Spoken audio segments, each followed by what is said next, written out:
Waktu kecil, aku paling takut pada satu hal, suara bapakku, tegas, keras, dan jarang tersenyum. Tapi sekarang, yang paling kutakuti adalah kehilangan suara itu.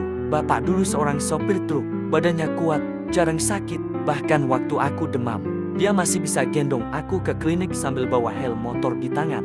Tapi usianya tak muda lagi, dan 2 tahun lalu, penyakit stroke merenggut semua itu. Awalnya, bapak hanya sering lupa, lalu mulai sering jatuh. Sampai suatu pagi, aku dengar suara jatuh dari kamar mandi. Dan di sanalah aku lihat bapakku tergeletak, tak bisa bangun. Sejak hari itu, semuanya berubah.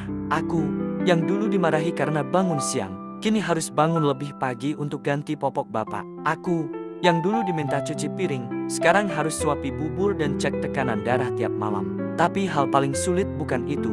Hal paling sulit adalah melihat mata bapak. Mata yang dulu menatap tajam, kini kosong. Kadang berkaca-kaca, seperti ingin bicara, tapi tak bisa. Seperti ingin marah, tapi terlalu lemah. Pernah suatu malam, aku dengar isak kecil dari kamar bapak. Kupikir dia kesakitan, ternyata tidak. Aku nyusahin kamu, ya, nak, katanya pelan.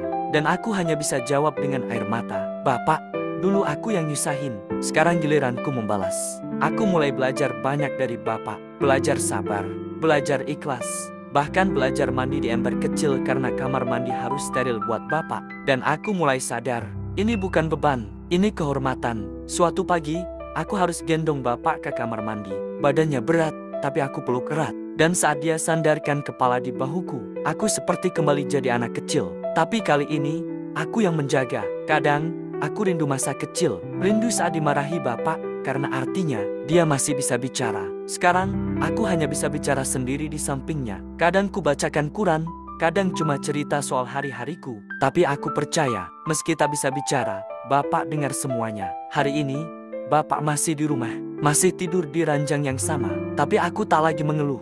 Karena aku tahu, setiap tetes peluh saat merawat orang tua, Allah gantikan dengan pahala yang tak terkira. Buat kamu yang masih punya ayah, jangan tunggu dia sakit untuk tunjukkan cinta. Karena saat tubuhnya tak lagi kuat, hanya pelukan dan kesabaran kita yang bisa jadi kekuatannya.